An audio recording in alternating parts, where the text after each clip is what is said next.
الحمدللہ الحمدللہ رب العالمین الصلاۃ والسلام علی رسولہ الکریم فاعوذ باللہ من الشیطان الرجیم بسم اللہ الرحمن الرحیم۔ سورہ آل عمران کی آیت 51 تک ہم نے کر لی تھی۔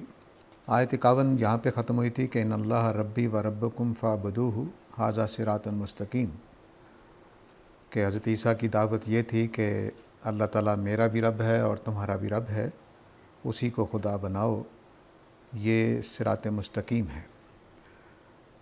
تو صراط مستقیم کے معنی بھی آپ کو سمجھ آ رہے ہیں کہ صراط مستقیم کا مطلب توحید کا راستہ ہے۔ اگر آپ توحید کے راستے سے ہٹتے ہیں تو صراط مستقیم کو چھوڑ دیتے ہیں۔ اور یہ بھی آپ کو یہاں سے معلوم ہو رہا ہے کہ حضرت عیسیٰ علیہ السلام نے اپنے بارے میں یہ دعویٰ نہیں کیا تھا کہ وہ اللہ کے بیٹے ہیں۔ اس کے برعکس انہوں نے یہ فرمایا تھا کہ میرا بھی رب اللہ ہے اور تمہارا بھی رب اللہ ہے، جو میری حیثیت ہے وہی تم سب کی ہے۔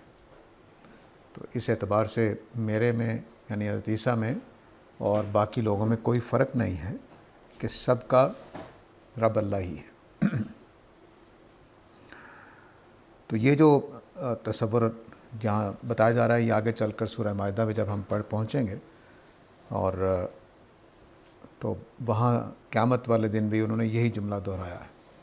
قیامت والے دن جب آپ سے پوچھیں گے اللہ تعالیٰ کہ کیا یہ تم تھے کہ جس نے کہا تھا کہ میں اور میری والدہ خدا ہیں، تو وہ اس وقت یہی جملہ بولیں گے۔ تو گویا وہ اپنے اس بات کا حوالہ دیں گے جو انہوں نے دنیا میں واقعی کہی ہوئی تھی۔ آگے اب اللہ تعالیٰ نے مضمون تھوڑا سا بدلا ہے۔ حضرت عیسیٰ کی جو داستان حیات ہے اس میں سے کچھ حصے چھوڑ دیے ہیں کہ کتنے لمبے عرصے تک آپ نے اس بات کی دعوت دی، توحید کا پیغام کتنی دیر تک دیا۔ آگے فرمایا فلما احس عیسیٰ منہم الکفر قال من انصاری الی اللہ قال الحواریون نحن انصار اللہ آمنا باللہ واشہد بأننا مسلمون۔ تو فرمایا کہ جب عیسیٰ علیہ السلام نے محسوس کیا کہ یہ تو کافر ہی رہیں گے، ایمان نہیں لائیں گے، تو آپ نے فرمایا کہ اللہ کے راستے میں کون میرا مددگار ہے؟ تو آپ کے ساتھیوں نے کہا کہ ہم اللہ کے مددگار ہیں، ہم اللہ پر ایمان لائے، اور اے اللہ آپ گواہ رہیے کہ ہم آپ کے فرما بردار ہیں، اور اے ہمارے رب جو آپ نے ہم پر نازل کیا اس کو ہم نے مان لیا، ہم نے آپ کے رسول کی پیروی کی، تو آپ ہمیں شاہدین میں سے لکھ لیجئے۔ بہت اہم آیت ہیں حضرت عیسیٰ کی زندگی کے بارے میں بھی اور دین کی تعلیمات کے حوالے سے بھی۔ اللہ تعالیٰ کا طریقہ یہی ہے کہ بعض احکام اللہ تعالیٰ حکم کی صورت میں نہیں دیتے، بلکہ اس طرح کی کسی بات میں واضح کر دیتے ہیں۔ اس کی ایک اچھی مثال سورہ البقرہ میں گزر چکی ہے کہ یہود کو یہ حکم دیا گیا کہ جب تم اس شہر میں داخل ہو جو تمہارے لیے میں نے فتح کر دیا ہے تو سر جھکائے ہوئے داخل ہونا۔ نبی کریم صلی اللہ علیہ وسلم نے اس کو اپنے لیے حکم مانا ہے، چنانچہ جب وہ خود مکہ میں داخل ہوئے فاتح کی حیثیت سے تو سر جھکائے ہوئے داخل ہوئے تھے۔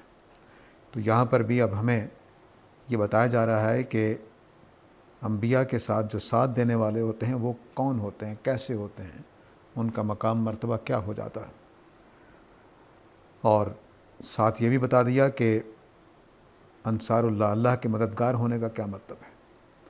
ساتھ یہ بھی بتا دیا کہ نبی کس طرح سے پکارتا ہے اور نبی کی کس طرح سے دوسروں کا ساتھ طلب فرماتا ہے۔ تو پہلی بات تو یہ سمجھ لیجئے کہ حضرت عیسیٰ نے یہود کی طرف سے کفر کو محسوس کر لیا۔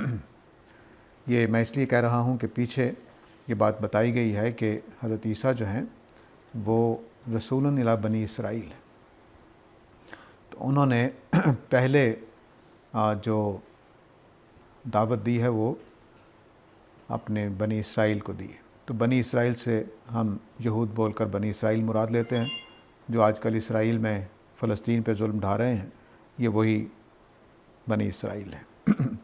تو حضرت عیسیٰ کی بعثت ان کی طرف ہوئی تھی، اور جب بعثت ان کی طرف ہوئی ہے تو اب ان کا ایمان لانا اور ایمان نہ لانا یہ اہمیت رکھتا ہے۔ تو معلوم ہوا کہ حضرت عیسیٰ کو محسوس ہوا کہ یہ تو ایمان نہیں لا رہے، ٹھیک ہے۔ تو پھر آپ نے، لیکن انجیلوں میں لکھا ہوا ہے کہ حضرت عیسیٰ جب گھر سے نکلتے تو گلیاں بھر جاتی تھی آپ کے ماننے والوں کی، یعنی گلیاں بھر جاتی تھی، لیکن اہل کتاب میں سے، یعنی بنی اسرائیل میں سے کوئی ایمان نہیں لا رہا تھا، چند ایک لوگ ہوں گے، لیکن زیادہ تر آپ کو ماننے والے دوسری قوموں میں سے تھے، ٹھیک ہے۔ تو اب حضرت عیسیٰ نے جب ان سے مایوس ہو گئے تو ان سے مایوس ہونے کے بعد انہوں نے کیا فرمایا کہ کون ہے اللہ کے راہ میں میرا مددگار، یعنی اب میرا پیغام جو مجھے دیا گیا ہے وہ مان کر کون میری مدد کرے گا اللہ کے اس دین کے راستے میں۔ جن لوگوں نے سیرت پیغمبر محمد صلی اللہ علیہ وسلم پڑھی ہے وہ یہ جانتے ہیں کہ مدینہ کے صحابہ کو بھی انصار کہا گیا ہے۔ تو مدینہ کے صحابہ کیوں انصار کہلائے؟ کہ انہوں نے نبی کریم صلی اللہ علیہ وسلم کا اس زمانے میں ساتھ دیا جب مکہ والوں نے آپ کو نکال دیا، تو وہ بھی اصل میں اللہ کے انصار ہی تھے، ٹھیک ہے۔ اور حواری کا مطلب بھی یہی ہے، جو انصار کا مطلب ہے ہمارے نبی کریم صلی اللہ علیہ وسلم کے ساتھیوں کے لیے، وہی حواری کا مطلب ہے۔ حواری کا مطلب ہوتا ہے مدد کرنے والا، سپورٹ کرنے والا۔ تو آپ کے جو ساتھ چل رہے تھے، ساتھ دے رہے تھے، انہوں نے کہا جی کہ ہم اللہ کی مددگار ہیں۔ اللہ کی مددگار کا کیا مطلب ہے؟ کیا اللہ کو بھی ہماری مدد کی ضرورت ہوتی ہے؟ نہیں۔ نصرت دین کا ایک پورا تصور قرآن مجید میں ہے، جس میں اللہ تعالیٰ نے ہم سے دیگر فرائض کے ساتھ ساتھ ایک فریضہ ہمارا یہ بھی ہے کہ ہم دین کی خدمت کرنے والے ہوں، دین کی مدد کرنے والے ہوں۔ اسی حکم کے تحت ہم مسجدیں بناتے ہیں، مدرسے بناتے ہیں، اسی حکم کے تحت ہم جہاد کرتے ہیں کہ اللہ کے دین کے اوپر جب حرف آتا ہے تو ہم جنگ کے لیے نکلتے ہیں، اور اسی لیے میں اور آپ یہاں درس کر رہے ہیں کہ اللہ کے دین کی خدمت کر رہے ہیں۔ تو اللہ کے دین کی خدمت کو اللہ کی مدد قرار دیا گیا کہ یہ عام زندگی میں ہمارے فرائض ہوتے ہیں، نماز پڑھ لیا، روزہ رکھ لیا اور زکوٰۃ دے دی، لیکن ذرا بڑی عمر میں جب ہم پہنچتے ہیں تو پھر یہ سوالات بھی پیدا ہونے شروع ہو جاتے ہیں کہ کیا اللہ کے دین کی اگر میری کی مدد چاہیے تو کیا میں کر سکتا ہوں؟ تو ہر آدمی کو اپنے صلاحیت کے اعتبار سے مدد کرنی ہوتی ہے۔ تو کبھی چیلنج بہت شدید ہو جاتا ہے، جیسے ہمارے زمانے میں ملحدین کی وجہ سے، ملحدین زیادہ پڑھے لکھے نظر آتے ہیں، اس کی وجہ سے دین کو ایک بڑا چیلنج کا سامنا ہے۔ تو ہمیں اب علمی میدان میں بھی دین کی مدد کرنی ہے، الہاد کے میدان میں بھی کرنی ہے، تفسیر کے میدان میں بھی کرنی ہے، قرآن لوگوں کو سمجھ نہیں آ رہا اس میں بھی کرنی ہے، حدیث سمجھ نہیں آ رہی اس میں بھی کرنی ہے۔ تو یہ سارے کام جو ہیں یہ نصرت دین کے ہوتے ہیں۔ تو نبیوں کے ساتھ جو لوگ کھڑے ہوتے ہیں وہ ویسے ہی انصار کہلاتے ہیں، کیونکہ وہ صرف رسول کو بچا بھی لے جائیں کافروں سے تو تب بھی وہ انصار ہیں۔ یعنی اگر میدان بدر میں اتر کے وہ کفار کا مقابلہ کر کے رسول کو بچا کے لے جاتے ہیں تو وہ انصار ہیں، انہوں نے کام کر دیا اپنا۔ ان کو ضروری نہیں ہوتا کہ وہ علمی کام کریں، ضروری نہیں ہوتا، لیکن وہاں بھی ہو رہا ہوتا ہے۔ ابو بکر، عمر، عبداللہ ابن عمر، عبداللہ ابن عباس، عبداللہ ابن مسعود، یہ علمی صحابہ ہیں، انہوں نے دین کی خدمت علم کے میدان میں بھی کی ہے۔ تو یہ ایک چیز واضح رہنی چاہیے کہ جو نصرت دین کا تصور ہے وہ میرے اور آپ سب کے اوپر فرض ہوتا ہے، اپنے اپنی ہمت کے مطابق۔ جس کی علمی صلاحیت ہے وہ علمی میدان میں کرے گا، جس کی عملی صلاحیت ہے وہ عملی میدان میں کرے گا، جس کی مالی اعتبار سے صلاحیت ہے وہ مالی اعتبار سے مدد کر دے گا۔ تو یہ چیزیں جو ہیں یہ اللہ کے دین کی نصرت بن جاتی ہیں کہ اللہ کے دین کی مدد کرنی ہے۔ اور رسول جب اکیلا رہ جاتا ہے، جب لوگ اس کے ساتھ نہیں دے رہے ہوتے، اس وقت جو ساتھ دیتا ہے وہ اس کا درجہ بہت بڑا ہے، اس کا درجہ بہت بڑا ہے۔ چنانچہ بدری سارے صحابیوں کو جنت کی بشارت دے دی گئی۔ جنہوں نے بدر میں نبی صلی اللہ علیہ وسلم کا ساتھ دے دیا ہے وہ جنتی ہیں، کیونکہ اس وقت نہ صرف یہ ہے کہ آپ ساتھ دے رہے ہیں بلکہ جان کے لالے پڑے ہوئے ہیں۔ ادھر 313 ہیں، ادھر 3 گنا زیادہ 1200 کے قریب قریش اپنے سپاہی لے کر آ گئے ہیں۔ ان کے پاس گھوڑے بھی کم ہیں، تلواریں بھی کم ہیں اور تیر کمانے بھی کم ہیں، ان کے پاس ساز و سامان بھی بہت ہے۔ تو ایسا ہی تھا کہ جیسے آدمی موت کے کنویں میں جا رہا چلے گئے۔ اب جو چلا گیا ہے اس نے رسول کا ساتھ دیا، تو یہ وہ ساری کیفیت ہے جس میں رکھ کے حضرت عیسیٰ نے جملہ بولا ہے کہ من انصاری اللہ، اللہ کے راستے میں کون میرا مددگار ہے۔ اب وہ یہ نہیں کہہ سکتے کہ میرا مددگار کون ہے۔ نبی تمام انبیاء کو میں نے جو مطالعہ کیا ہے، تمام انبیاء عاجزی کا بہترین نمونہ ہوتے ہیں، انکساری کا، عاجزی کا۔ ان کے اندر وہ بات نہیں ہوتی کہ میں بڑا صاحب علم ہوں، بڑا تقوی والا ہوں، نہیں۔ تو وہ اللہ کے دین کی مدد بھی مانگ رہے ہیں، تو دیکھیں کس الفاظ میں کہ کون میرا ساتھ دے گا اللہ کی راہ میں۔ حالانکہ سادہ کہتے بھی کون میرا ساتھ دے گا کہہ سکتے تھے، تو رسول کا ساتھ اللہ کا ساتھ ہے، لیکن انہوں نے کہا کہ کون میرا ساتھ دے گا اللہ کی راہ میں۔ اپنے ساتھی چاہ رہے تھے کہ میرا ساتھ دینے والے کون ہیں اس مشکل میدان میں، اس ٹائم پہ۔ تو انہوں نے بات سمجھ لی صحابیوں نے، انہوں نے کہا جی آپ گھبراتے کیوں ہیں، ہم اللہ کے مددگار ہیں، آپ کا پورا ساتھ دیں گے، آئیے نکلیے، کوئی مسئلہ نہیں ہے۔ تو یہ ان کا جذبہ دیکھیے اور رسول کی عاجزی دیکھیے، کیا خوبصورت جملہ ہے، من انصاری اللہ۔ ادھر ہمارے ہاں صورتحال یہ ہے کہ میں نے پہلے بھی کئی دفعہ عرض کیا ہے کہ میں نے بعض تحریکوں کو بہت قریب سے دیکھا ہے، تو یہ سارے لوگ امتی ہیں، ان میں سے کسی کے پاس وہی نہیں آتی، لیکن میں نے یہ بھی سنا ہے کہ اگر امیر جماعت کی آپ نے خلاف ورزی کی تو آپ منافق ہیں۔ حالانکہ میرے اور آپ کے اوپر کوئی اختلاف کرے تو منافقت کیسے ہوگی؟ کہ اللہ کے رسول تھوڑا ہی ہے کہ ان سے ساتھ آپ اختلاف نہیں کر سکتے۔ تو یہاں یہ بالکل بات واضح کر دی کہ اللہ کی انبیاء کے ساتھ جو ساتھ دینا ہے وہ خدا کی خاطر ساتھ دینا ہے، اور اصل ساتھ اللہ کا، اصل ساتھ خدا کی خدمت ہے، خدا کے دین کی خدمت ہے۔ تو جب ایک صحابی اللہ کے رسول کی خدمت کر رہا ہے تو دراصل اللہ کے دین کی مدد کر رہا ہے۔ اب آگے یہ تمام انبیاء کے جو صحابہ ہیں، خواہ وہ حضرت عیسیٰ ہوں، حضرت موسیٰ ہوں، ان کو یہ پتہ نہیں کیا ہوتا ہے، ہم ساری زندگی لگا کے بھی یہ بصیرت حاصل نہیں کر پاتے جو وہ نبی کے ساتھ رہ کے کر لیتے ہیں۔ وجہ اس کی یہی ہے کہ اتنا بڑا معلم ان کے بیچ میں ہوتا ہے کہ وہ دین کی حقیقتیں ان پر کھول دیتا ہے۔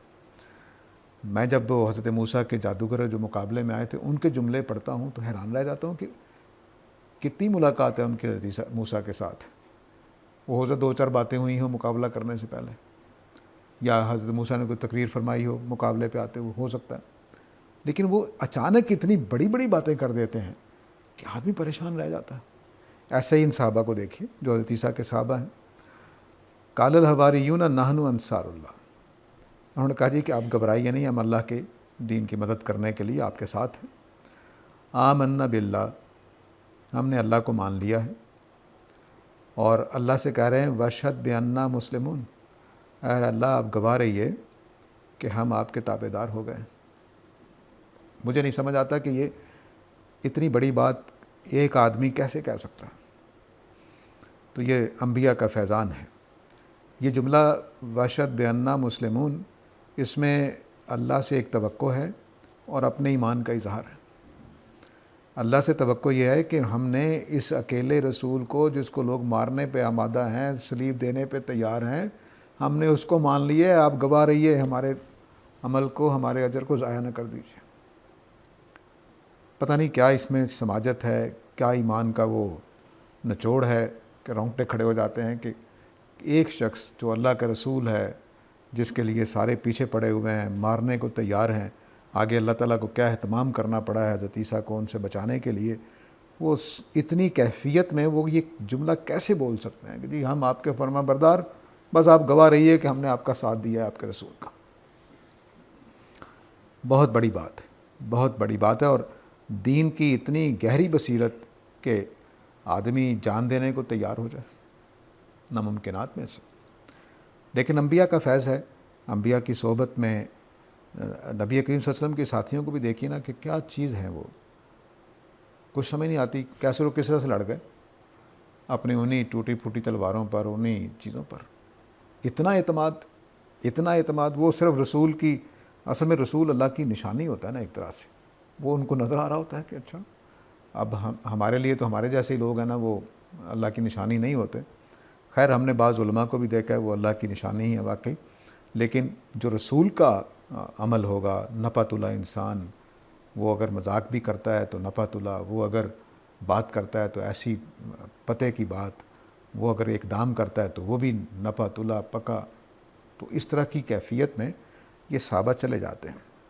تو کہتے ہیں جی کہ ہم اللہ پر ایمان لے آئے ہیں، اور اے اللہ آپ گواہ رہیے گا کہ ہم آپ کے تابع دار ہیں. ربنا، اے ہمارے رب، آمنا بما انزلتا، اے اللہ ہم نے اس تمام چیزوں کو مان لیا جو آپ نے نازل کی.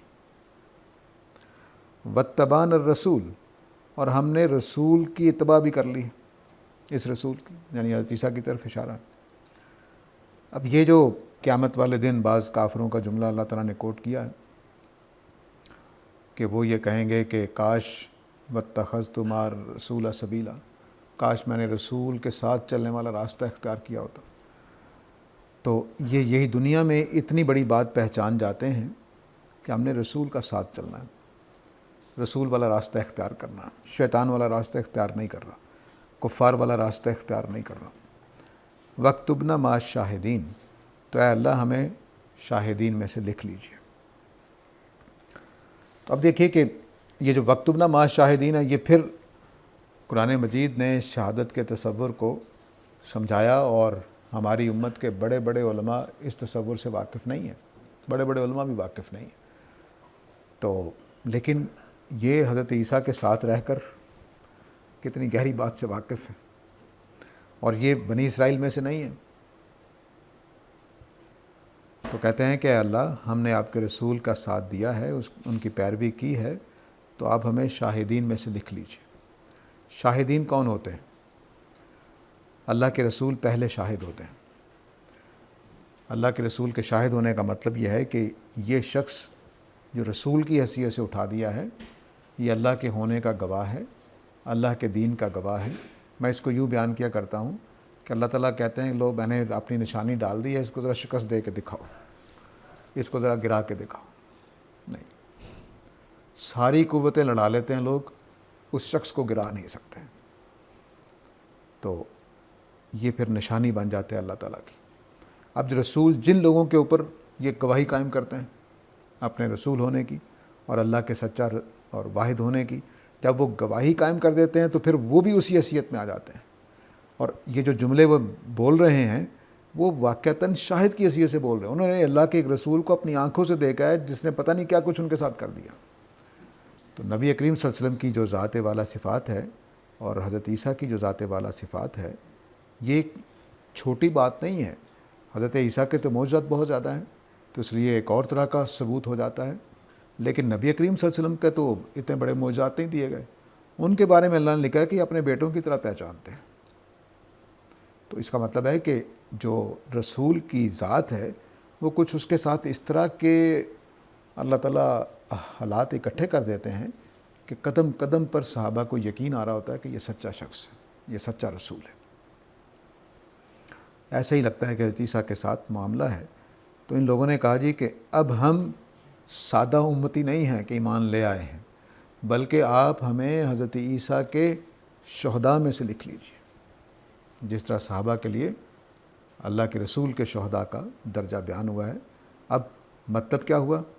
اس جملے سے سمجھ آ رہی ہے کہ حضرت عیسیٰ نے مدد کیا مانگی ہے. اس جملے سے سمجھ آ رہی ہے کہ حضرت عیسیٰ نے مدد کیا مانگی ہے، اور کس بات کے لیے انہوں نے کہا ہے کہ ہم انصار اللہ. وہ بات یہ ہے کہ میں جو دین لے کر آیا ہوں پوری دنیا پر اس کی گواہی دینی ہے. اور میں آپ کو یقین دلاتا ہوں کہ یہ 12 لوگ تھے.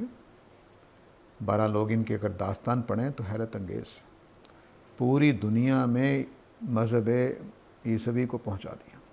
پوری دنیا، اس وقت کی جو متمدن دنیا ہے وہ ان کے آگے کھڑی نہیں رہ سکی.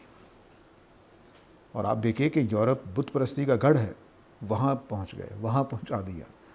کوئی جگہ ایسی نہیں ہے. یہ الگ بات ہے کہ اس کے بعد پھر اس مذہب کو اغوا کر لیا گیا اور تحریف شدہ کر کے ایک آج سے کوئی 1200 سال پہلے ایک نئی شکل اس کو دے دی گئی.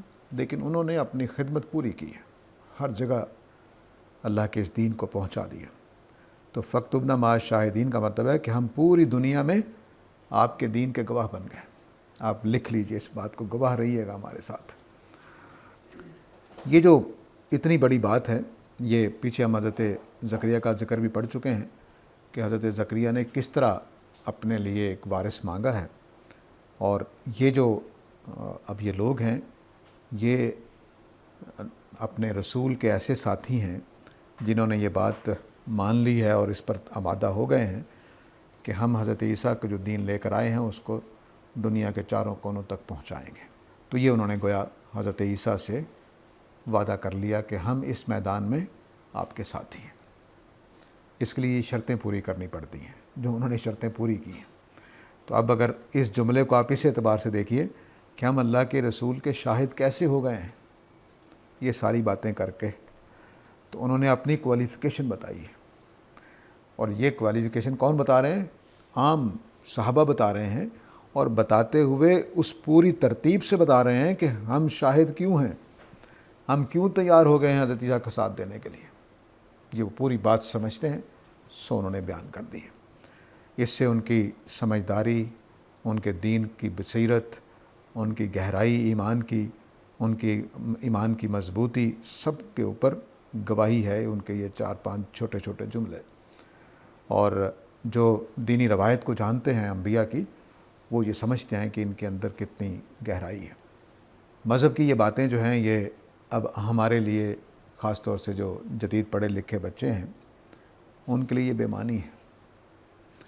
وہ اللہ پر ایمان لے، کون سی بات ہے جی، میری امی بھی ایمان رکھتی ہے، میرے ابا بھی رکھتے ہیں، تو اسی طرح کا یہ بھی رکھ رہے ہوں گے۔ یا وہ آگے سے کہتے ہیں کہ ہم اللہ کے فرما بردار ہو گئے۔ کیوں؟ اللہ کے فرما بردار ہونے میں کیا پڑا ہے؟ کیوں نہ ہم انگریز ہو جائیں، انگریزوں کی طرح رہیں، زندگی گزاریں، کامیابی، وہ دیکھیے کیا مزے کرتے ہیں، ان کی کیا ترقی یافتہ قومیں ہیں، تو ہمارے ایمان لانے سے کیا ہوتا؟ یہ ساری باتیں بے معنی ہو گئی ہیں۔ کیوں؟ کیونکہ لوگ میرا ایمان دیکھتے ہیں، ہم نے صحابہ کا ایمان نہیں دیکھا، ہم نے انبیاء کا ایمان نہیں دیکھا۔ وہ جس ایمان کے ساتھ کھڑے ہوتے ہیں تو وہ پھر ایک ایسے انسان ہوتے ہیں کہ آپ ڈھونڈتے رہیں کہ بھئی اس میں کمزوری کہاں ہے۔ ہم تو اپنا ایمان ہر روز بیچتے ہیں، چھوٹا سا کام ہوتا ہے جھوٹ بول دیتے ہیں، رشوت دے دیتے ہیں، بد اخلاقی پہ اتر آتے ہیں، بدتمیزی پہ اتر آتے ہیں۔ تو ادھر صورتحال یہ ہوتی ہے کہ یہ ایسے لگتا ہے کہ تکڑی پہ ترازو میں تول کے رکھے ہوئے۔ ان کا ایمان دیکھ کے تو لگے گا کہ ہاں کیا بات ہے، میرے پاس بہت بڑی نعمت ہے۔ ایسا ہی ہے جیسے آج کل فیشن ہے لڑکوں کا کہ وہ جی پڑھے لکھے ہیں، جی سائنسدان ہیں، جی مولد ہو گئے ہیں، تو وہ جب کسی بڑے فلسفی کا نام لیتے ہیں، نیتشے کا، جی ہیگل کا، اور فلانے کا اور فلانے کا، سمجھتے ہیں ہم نے بڑا تیر مار لیا۔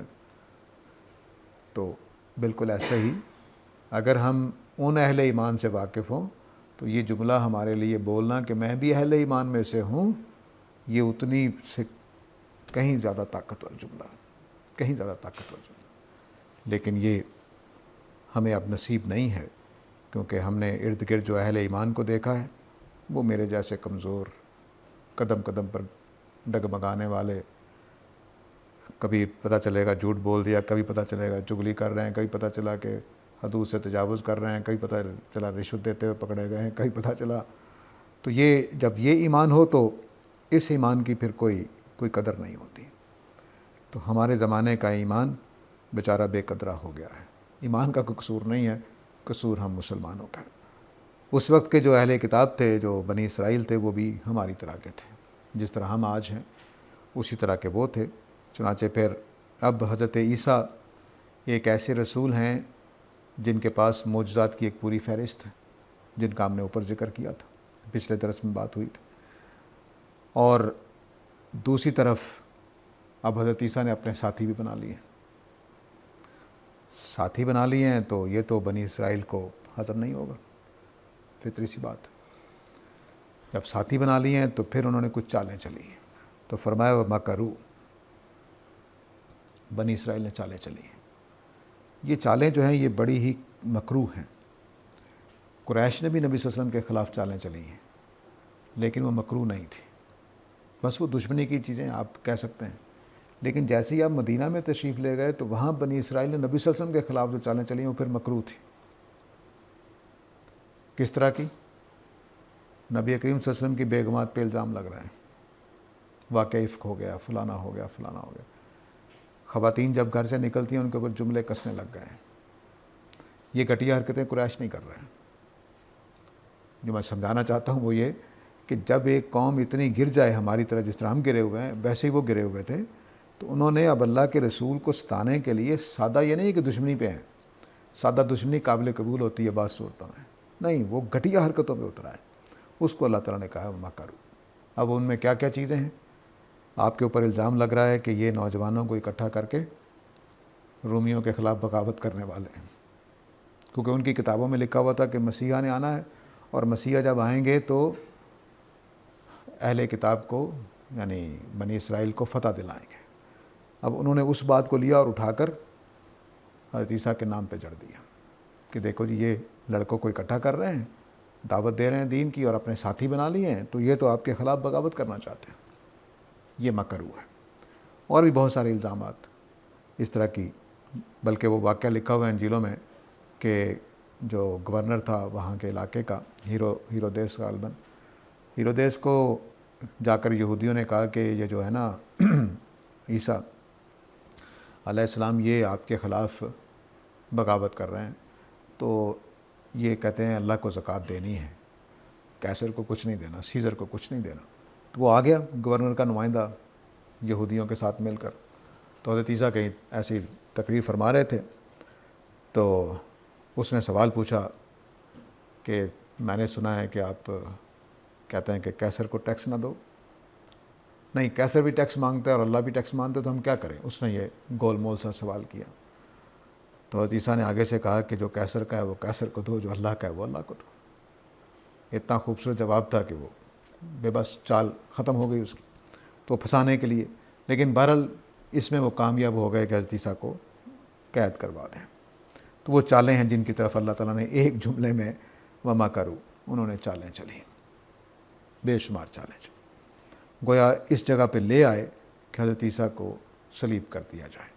اور آگے فرمایا وما کر اللہ، انہوں نے چالیں چلیں تو اللہ نے بھی اپنا کام کیا۔ یہ مجانست کا عربی کا اسلوب ہوتا ہے، نیگیٹو لفظ آ جائے تو نیگیٹو، پازیٹیو لفظ آ جائے تو دونوں کے لیے بول لی جاتا ہے۔ تو عربی زبان میں اگر یہ کہا جائے نا کہ وما کرو ودبر اللہ، انہوں نے چال چلی اور اللہ تعالیٰ نے تدبیر کی، تو یہ کمزور جملہ ہے، ایسا لگے گا کہ جیسے بڑا ہی ناقص کام کیا جواب میں۔ تو جب یہ کہا جائے گا کہ انہوں نے چال چلی اور اللہ نے چال چلی، تو اس کا مطلب ہے کہ بھرپور برابر کا کام کیا، ٹھیک ہے۔ تو اس لیے یہ جملہ عربی میں ایسے ہی بولا جائے گا۔ تو وما کرو، انہوں نے چال چلی اور اللہ نے بھی اس کا پورا طاقتور جواب دیا، توڑ کیا۔ واللہ خیر الماکرین، اور اللہ تعالیٰ پلاننگ کرنے میں بہترین ہے۔ اب جو پلاننگ کی اللہ تعالیٰ نے ان کے حضرت عیسیٰ کے ساتھ جو وہ کرنے جا رہے تھے، وہ اس سے کیسے بچایا ہے، کیسے کیا ہے۔ تو میں نے جو نقشہ کھینچا آپ کے سامنے، وہ چالیں ہیں ان کی، اس میں نبی حضرت عیسیٰ کو پکڑوانا، ان کو صلیب پہ چڑھانا، باغی ہونے کا الزام لگانا، اور بھی پتہ نہیں کیا کیا الزامات ہیں، وہ کچھ جن کو شوق ہو وہ انجیلوں میں جا کے پڑھ سکتا ہے۔ تو اللہ تعالیٰ نے بہترین پلاننگ کی۔ اب جو اللہ تعالیٰ کی پلاننگ ہے وہ آگے اللہ تعالیٰ بیان کر رہے ہیں۔ یہ پلاننگ جو ہے یہ پورا ایک منصوبہ ہے قیامت تک کے لیے، یہ چھوٹی پلاننگ نہیں ہے۔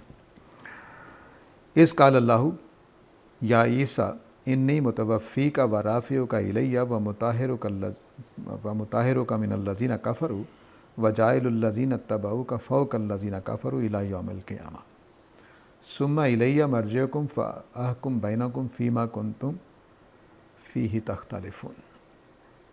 تو اس بات پہ دھیان دو کہ جب اللہ تعالیٰ نے حضرت عیسیٰ سے کہا کہ میں تمہیں متوفی کروں گا اور اپنی طرف اٹھا لوں گا اور آپ کو ان کافروں سے دور کر لے جاؤں گا، اور آپ کے ماننے والے، آپ کے پیروکاروں کو ان کے اوپر فوقیت دوں گا جنہوں نے کفر کیا ہے، یہ سلسلہ قیامت تک چلتا رہے گا۔ پھر تم سب میری طرف آؤ گے تو میں تمہارے درمیان ان چیزوں میں فیصلہ کروں گا جن میں تم اختلاف کرتے رہو۔ یہ پوری پلاننگ ہے جو اللہ تعالیٰ نے ایک پورے جملے میں بیان کر دی ہے۔ اب اس کے ایک ایک جز کو سمجھتے ہیں۔ فرمایا کہ اے عیسیٰ میں آپ کو متوفی کروں گا۔ اس کے اوپر بڑی بحث ہے، اور لوگوں نے متوفی کے معنی وفات دینے کے نہیں لیے۔ اس کی وجہ یہ ہے کہ کچھ روایتیں ہیں جن میں حضرت عیسیٰ کے دوبارہ آنے کا ذکر ہے۔ اب دوبارہ آنے کے لیے ایک قیاس کر لیا گیا، حالانکہ باقی کسی حدیث میں کسی آیت میں یہ ذکر نہیں ہے کہ اللہ تعالیٰ نے حضرت عیسیٰ کو زندہ رکھا ہوا ہے، یہ کہیں ذکر نہیں ہے۔ اور اللہ تعالیٰ کے لیے کوئی مشکل نہیں ہے کہ وفات دینے کے بعد دوبارہ زندہ کر دیں، کوئی مشکل نہیں ہے۔ اللہ تعالیٰ بار بار بیان کر کر کے قرآن جو ہے تھک گیا کہ اللہ تعالیٰ کے لیے کوئی مشکل نہیں ہے، اس نے پہلے بنا لیا تو دوبارہ بھی بنا سکتے ہیں۔ تو اب اگر فرض کر لیجئے کہ حدیثوں میں یہ بات درست ہے کہ حضرت عیسیٰ نے دوبارہ آنا ہے، تو تب بھی ان کا فوت ہونے کا کوئی رکاوٹ نہیں۔ اللہ تعالیٰ نے حضرت عیسیٰ کو وفات دی اور لے گئے، دوبارہ بھیج دیں گے زندہ کر کے، کیا مشکل ہے؟ ایک تو یہ بات سمجھ لیجیے۔ دوسرا یہ بات سمجھ لیجئے کہ قرآن مجید میں متوفی جہاں جہاں آیا ہے وفات کے معنی میں اور روح قبض کرنے کے معنی میں آیا ہے، جہاں جہاں آیا ہے، کسی اور معنی میں نہیں آیا۔ عربی زبان کے اسالیب کے مطابق جب آپ کسی شخص کو متوفی کا مفعول بناتے ہیں تو وفات دینا ہے، اور اگر نفس کو بناتے ہیں تو جان قبض کرنا اس کا مطلب، ٹھیک ہے؟ تو دونوں میں ایک لحاظ سے وفات دینا ہی۔ اب ایک اور پہلو سے اس کو سمجھیے کہ متوفی اگر فرض کر لیجئے کہ ہم وفات کے معنی میں نہیں لیتے ہیں، تب بھی قرآن مجید میں ایک مسئلہ پیدا کر دیا اللہ تعالیٰ نے۔ سورہ المائدہ کی 55 نمبر آیت ہے غالباً، یا 50 نمبر ہے، اس میں اللہ تعالیٰ نے کیا کیا کہ قیامت والے دن جب حضرت عیسیٰ سے اللہ تعالیٰ پوچھیں گے کہ کیا یہ تم تھے کہ جنہوں نے کہا کہ میں اور میری والدہ جو ہیں وہ خدا ہیں، تو اس موقع پر حضرت عیسیٰ نے یہ جواب دیا۔ اس جواب میں یہی لفظ دوبارہ استعمال ہوا ہے، اس میں یہ لفظ استعمال ہوا ہے کہ فلما توفیتنی، کہ اللہ جب آپ نے مجھے متوفی کر دیا تو پھر آپ ان کے نگران رہے۔ ٹھیک ہے؟ تو اب اس میں جب یہ بات آ گئی تو اب متوفی کے بعد حضرت عیسیٰ سورہ مائدہ میں کہہ رہے ہیں کہ متوفی کے بعد مجھے نہیں پتہ، ٹھیک ہے؟ متوفی کیے جانے کے بعد مجھے نہیں پتہ کہ میری قوم میرے بعد کیا کرتی رہی۔ میں تو جب تک ان کے بیچ میں رہا ان کو توحید ہی کا سبق دیا، لیکن فلما توفیتنی، جب آپ نے مجھے متوفی کر دیا تو پھر مجھے نہیں پتہ۔ تو قرآن کے ان دو مقامات سے واضح ہو جاتا ہے کہ متوفی کے بعد آپ نہیں آئے، متوفی کے بعد آپ نہیں آئے۔ تو اب آپ کو متوفی کے معنی کے اندر ایک اور تبدیلی کرنی پڑے گی اگر حدیثوں کے مطابق اس کو کرنا ہے، وہ یہ کہ متوفی سے پہلے پہلے ہی ان کو دوبارہ آنا ماننا پڑے گا، متوفی سے پہلے پہلے ہی دوبارہ آنا ماننا پڑے گا۔ اور اگر آپ متوفی سے بعد مان رہے ہیں تو پھر مسئلہ خراب ہے، پھر حدیثیں آپ کا ساتھ نہیں دے رہی اور قرآن آپ کا ساتھ نہیں دے رہا۔ تو اس لیے پھر بہت سارے کچھ مفسرین نے، بہت سارے نہیں کہنا چاہیے، کچھ مفسرین نے اس کا ترجمہ پھر وفات ہی کیا، جس میں ابن حزم بھی شامل ہیں جو اہل ظاہر میں سے ہیں، اور زمخشری بھی شامل ہیں جنہوں نے اس کا مطلب وفات دینا ہی لیا ہے، اور بھی بہت سارے مفسرین ہیں کہ اس آیت کے اندر تو وہ متوفی ہی لے رہے ہیں، یعنی وفات دینا ہی لے رہے ہیں۔ بہرحال تو اب دونوں معنی میں آپ لے لیجئے، مجھے اس میں کوئی مسئلہ نہیں ہے، جو آپ لے لیں گے وہ ٹھیک ہے، لیکن سورہ مائدہ کے تحت آپ کو یہ سمجھنا چاہیے کہ توفی کے بعد دوبارہ وہ نہیں آئے۔ متوفی سے پہلے 100 دفعہ آ جائیں قرآن کو کوئی اعتراض نہیں ہے، لیکن متوفی کے بعد وہ ایک ہی دفعہ وہ آئے نہیں ہیں، متوفی سے پہلے ہی آئے۔ تو فرمایا کہ میں تمہیں متوفی کروں گا، دونوں معنی کے لحاظ سے لے لیجئے، وفات دوں گا، یا جیسے لوگ کہتے ہیں کہ پورا پورا لے لوں گا یا قبض کر لوں گا، تو دونوں معنی آپ لے سکتے ہیں، مجھے کوئی اعتراض نہیں ہے، جو آپ کی رائے ہو۔ لیکن بہرحال یہ بات واضح ہے کہ حضرت عیسیٰ کا آنا متوفی کے بعد نہیں ہے۔ تو اس لیے ان علماء کی رائے زیادہ مضبوط لگ رہی ہے جو حضرت عیسیٰ کا ایک ہی دفعہ آنا مانتے ہیں قرآن کے مطابق۔ وَرَافِعُکَ اِلَیَّ، تو میں تمہیں متوفی کروں گا اور تمہیں اپنی طرف اٹھا لوں گا۔ بعض لوگوں نے اس کو بلند مرتبہ کرنے کو کہا ہے، نہیں، الیہ کی وجہ سے کہ میں اپنی طرف اٹھا لوں گا، یہ اب مرتبے کے لیے نہیں آ سکتا۔ یعنی اللہ تعالیٰ اپنے پاس لے گئے۔ تو ایک ترجمے کے مطابق آپ کو وفات دی گئی اور آپ کے جسد خاکی کو اٹھا لیا گیا، دوسرے کے مطابق آپ کے پورے وجود کو لیا گیا اور اٹھا کر آسمانوں کی طرف لے جایا گیا، ٹھیک ہے۔ وَمُطَہِّرُكَ مِنَ الَّذِينَ كَفَرُوا، اور میں آپ کو بچا لوں گا ان لوگوں سے جنہوں نے کفر کیا، میں آپ کو بچا لوں گا۔ اب مطہروں کا جو ہے وہ لوگ جو عربی زبان کا طہر کا لفظ ہے، طہارہ کا لفظ ہے یا طہارہ کا لفظ ہے، اسی سے مطہر بنا ہوا ہے۔ اس کے معنی کئی ہیں۔ ایک طہر کا مطلب ہے کہ آپ کا کپڑا گندا تھا، آپ نے دھویا، میل اتار دی تو صاف ہو گیا، تو ایک اس کا مطلب صاف کرنا ہے۔ ناپاکی لگی ہوئی تھی کپڑے کو، آپ نے اس کو دھو دیا، ناپاکی زائل ہو گئی، تو یہ بھی ہے۔ تو مطہر کا مطلب صاف کرنا بھی ہوا اور پاک کرنا بھی ہوا، ٹھیک ہے۔ اور تیسرا مطلب ہے کسی چیز سے دور کر دینا، کہ مثال کے طور پر آپ گرنے والے تھے، میں نے آپ کو بچا کے ادھر کر دیا، تو یہ بھی مطہر ہے۔ چوتھے معنی ہے بیماری سے نکل آنا، کہ آپ بیمار چلے آ رہے تھے، کوئی آپ کو کمزوری لاحق تھی، تو آپ کی وہ بیماری اور کمزوری دور ہو گئی۔ تو اب یہاں اللہ تعالیٰ کہہ رہے ہیں کہ میں تمہیں مطہر کروں گا کافروں سے۔ کیا مطلب ہے؟ ان کی ان چالوں سے بچاؤں گا جو آپ کے خلاف چل رہے ہیں۔ اب چالوں میں تہمتیں تھیں، الزامات تھے، سب کچھ تھا۔ یہی لفظ پھر ازواج مطہرات کے لیے سورہ الاحزاب میں استعمال ہوا ہے کہ مطہرکم تطہیرا، کہ میں اے اہل بیت تمہیں پوری طرح سے ان الزامات سے جو یہ لگا رہے ہیں ان سے پاک کر دوں گا۔ لوگوں نے اس کو تزکیہ کے معنی میں لے لیا، نہیں، مطہر تزکیہ کے معنی میں نہیں آتا۔ مطہر کا مطلب ہوتا ہے کہ باہر سے آپ کے اوپر جو گندگی لگائی جا سکتی ہے، جو آپ کے اوپر مٹی ڈسٹ وغیرہ لگائی جا سکتی ہے، جو کوئی اذیت آپ کو پہنچائی جا سکتی ہے، اس سے ہم آپ کو بچائیں گے، اس سے پاک کر دیں گے۔ یہ نہیں کہ اندر ایمان پکا ہو جائے، مطہر کا کوئی مطلب ایمان سے تعلق نہیں ہے، یہ واضح رہنا چاہیے۔ اندر کی پاک دامنی کا کوئی تعلق مطہر سے نہیں ہے، ٹھیک ہے۔ تو طاہر کا مطلب ہے کہ باہر سے کوئی الزام نہیں ہے، باہر سے کوئی گندگی نہیں ہے، دوسرے جو آپ کو اذیت پہنچا سکتے ہیں وہ اذیت نہیں ہے، یہ اس کا مطلب ہے۔ تو یعنی آپ قرآن میں آیا ہے کہ وطہر ثیابک، اپنے دامن کو پاک رکھیے، ٹھیک ہے۔ اس کا مطلب یہ ہے کہ شرک کا دبا نہ لگنے دیجیے گا، ٹھیک ہے۔ تو یہ باہر سے جو دبے آ رہے ہیں وہ مراد ہے، تزکیے والے دھبے مراد نہیں ہیں کہ آپ کا تزکیہ خراب ہو گیا ہے۔ یعنی ایمان، کمزور ایمان والے کو پکا ایمان لانے سے طاہر نہیں کہا جائے گا۔ طاہر وہ شخص ہے جس کے اوپر کوئی الزام نہیں لگا، جس کے اوپر کوئی تہمت نہیں لگی ہوئی، جس کا دامن صاف ہے کسی دھبے سے، تو وہ طاہر ہے۔ تو یہ جو مطہر ہے، اس کا مطلب ہے کہ حضرت عیسیٰ کو اللہ تعالیٰ بتا رہے ہیں کہ جو کافر آپ کے خلاف سازشیں کر رہے ہیں، جو آپ کے اوپر تہمتیں لگا رہے ہیں، جو آپ کے اوپر الزامات لگا رہے ہیں اور آپ کو پھنسانے کی کوشش کر رہے ہیں، میں ان سے بچا کر کافروں سے آپ کو دور لے جاؤں گا، بچا لے جاؤں گا۔ اور آگے فرمایا کہ وَجَائِلُ الَّذِينَ اتَّبَعُوكَ فَوْقَ الَّذِينَ كَفَرُوا، تو جو کافر ہیں ان کے مقابلے میں آپ کے پیروکاروں کو غلبہ عطا کر دوں گا۔ یہ بھی الفاظ بہت اہم ہیں۔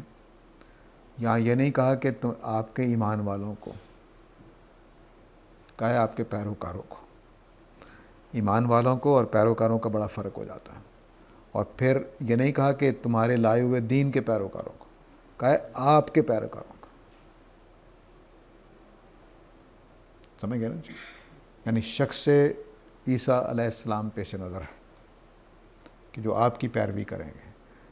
آپ کی پیروی کرنے کا کیا مطلب ہے کہ مثلا بہت سارے لوگ اسی کو عیسائیت سمجھتے ہیں کہ شادی نہیں کرنی، رہبانیت اختیار کرنی۔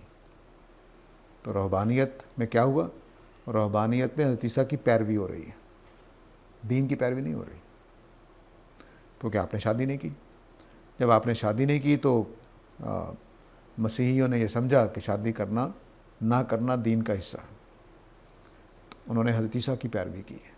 تو حضرت عیسیٰ کے پیروکاروں کو کہا جا رہا ہے کہ وہ غالب رہیں گے قیامت تک حضرت عیسیٰ کے کافروں کے۔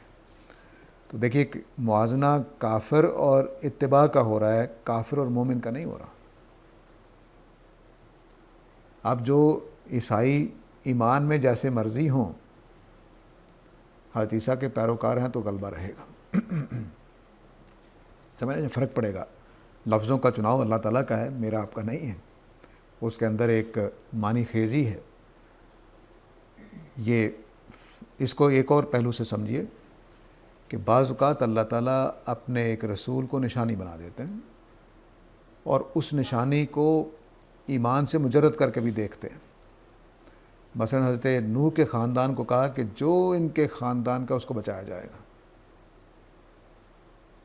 ایمان لائے نہ لائے. نشانی بنا دی کہ حضرت نوح کے خاندان کو بچانا ہے، بس نشانی ہے اللہ تعالیٰ کے کہ یہ اللہ کے سچے رسول ہیں. یہی اصول مباہلہ میں استعمال کیا کہ آ جاؤ، آ کر کہو کہ ہم مباہلہ کرتے ہیں، تو جو کافر ہوگا اس کے اوپر پھٹکار کی دعا کرتے ہیں، جو غلط ہوگا اس کے اوپر.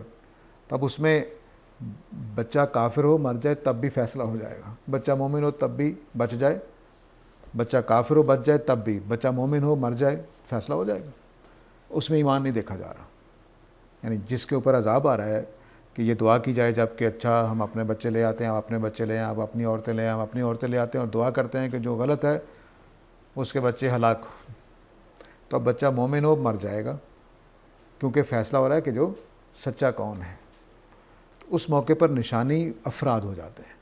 تو حضرت عیسیٰ کے معاملے میں بھی اس مسئلے میں نشانی آپ کی ذات کو بنا دیا گیا کہ جو آپ کے پیروکار ہیں وہ غالب رہیں گے، آپ کے پیروکار. تو اس وقت جو کرسچینٹی ہے وہ یہود پر اس لیے غالب رہے گی کہ وہ آپ کے پیروکار ہیں، آپ کے دین کے پیروکار ہوں یا نہ ہوں. یہ ہے اس جملے کا مطلب. تو اب ہم کیا کرتے ہیں، ہمیں سوال پیدا ہوتا ہے کہ یہ تو عیسائی جو ہیں یہ تو ٹھیک نہیں ہے، ایمان پر نہیں ہے، تو اللہ تعالیٰ ان کو غلبہ کیوں دے رکھا ہے؟ اللہ نے وعدہ یہی کیا ہوا ہے. کیا کریں اب کہ حضرت عیسیٰ کے پیروکاروں کو غلبہ رہنا ہے، بس. وہ جس معنی میں بھی آپ کے پیروکار ہوں گے، انہوں نے آپ کی عادات حسنہ کو اپنے لیے پیروی کرنے کا بنا لیا تب بھی، وہ آپ کے دین کو بنا لیں تب بھی، دونوں صورتوں میں وہ حضرت عیسیٰ کے پیروکار ہو جائیں. جیسے ہمارے ہاں بعض طبقات میں نبی کریم صلی اللہ علیہ وسلم کی جو عادات حسنہ ہیں، آپ کی بشری عادات ہیں کہ آپ کدو پسند کرتے تھے تو انہوں نے کدو کو سنت بنا لیا، تو آپ کی بشری چیزوں کو بھی، تو یہ آپ کی پیروی ہو رہی ہے نبی صلی اللہ علیہ وسلم کی، اسلام کی پیروی نہیں ہو رہی. ایسا ہی حضرت عیسیٰ کے پیروکاروں کو یہ کہا گیا. اب یہ اس میں آگے چل کر اسی سورہ میں اللہ تعالیٰ نے یہ بتایا ہے کہ ان کے اوپر پھٹکار پڑتی رہے گی بنی اسرائیل پر، الا بحبل من اللہ وحبل من الناس. دو استثناء ہیں صرف کہ کہیں اللہ تعالیٰ کا ضابطہ ان کو بچا لے یا کہیں لوگوں کے ساتھ معاہدہ ان کو بچا لے. بس دو چیزوں میں بنی اسرائیل بچے رہیں گے، ورنہ ان پہ مار پڑتی رہے گی، مار پڑتی رہے گی. یہ عیسائیوں کے مقابلے میں، یا جو کہیے عیسائی کہنا درست نہیں ہے، حضرت عیسیٰ کے پیروکاروں کے مقابلے میں مغلوب ہی رہیں گے، سوائے اس کے کہ کوئی سہارا اللہ کی طرف سے مل جائے یا کوئی سہارا لوگوں کی طرف سے مل جائے. اور یہ خود عیسائی دے دیتے ہیں، جیسے آج کل دے رکھا ہے. یعنی اس کے فرعون کا نام ذہن میں آ رہا ہے، ہٹلر کے بعد، ہولوکاسٹ وغیرہ کے واقعات کے بعد، اب خود عیسائیوں نے ان کو پناہ دے رکھی، ان کا ساتھ دے رہے ہیں. تو یہ حبل من الناس ہو گیا کہ انہی لوگوں نے پناہ دے دی، بچے ہوئے. تو جیسے ہی پھر کوئی دور آئے گا، پھر ان کی پناہ ختم ہوگی تو پھر پکڑے جائیں گے. تو یا اللہ تعالیٰ کی، لگتا مجھے یہ ہے کہ مسلمانوں نے جو سہارا دیا ان کو نبی کریم صلی اللہ علیہ وسلم کے بعد، وہ حبل من اللہ ہے، کیونکہ اللہ تعالیٰ نے روک دیا ان کو سورہ توبہ میں کہ بس ان کو تم نے ساغر بنا کے رکھنا ہے، اس سے زیادہ ان کی سزا نہیں دینی. تو وہ اللہ تعالیٰ کا حبل من اللہ ہے جو وہاں مسلمانوں کو روک دیا کہ اس سے زیادہ آگے نہیں بڑھنا. اور جو حبل من الناس ہے اس سے مراد خود کوئی بھی قوم ہو سکتی ہے، ان کے ساتھ یہ معاہدہ کر لیں تو ان کی پناہ میں جا سکتے ہیں، تو اس وقت ان کو بچت ہو جائے گی. وقت ہو چکا ہے تو یہاں روک لیتے ہیں، باقی آیت جو ہے وہ انشاءاللہ اگلے سیشن میں ہو جائے گی. یہ بہت نازک آیت ہے، اس میں آراء ایسی ہو سکتی ہیں کہ جس سے آپ کا دل دکھے یا آپ کے پرانے کسی عقیدے نظریے کو چوٹ پہنچی ہو، تو تو اس پر میں معذرت چاہتا ہوں، لیکن میں قرآن کا خادم ہوں، اس سے زیادہ میرے بس میں کچھ نہیں ہے کہ جو لفظ کہہ رہے ہیں میں آپ کے سامنے وہ پیش کر دوں۔ وآخر دعوانا ان الحمد للہ رب العالمین۔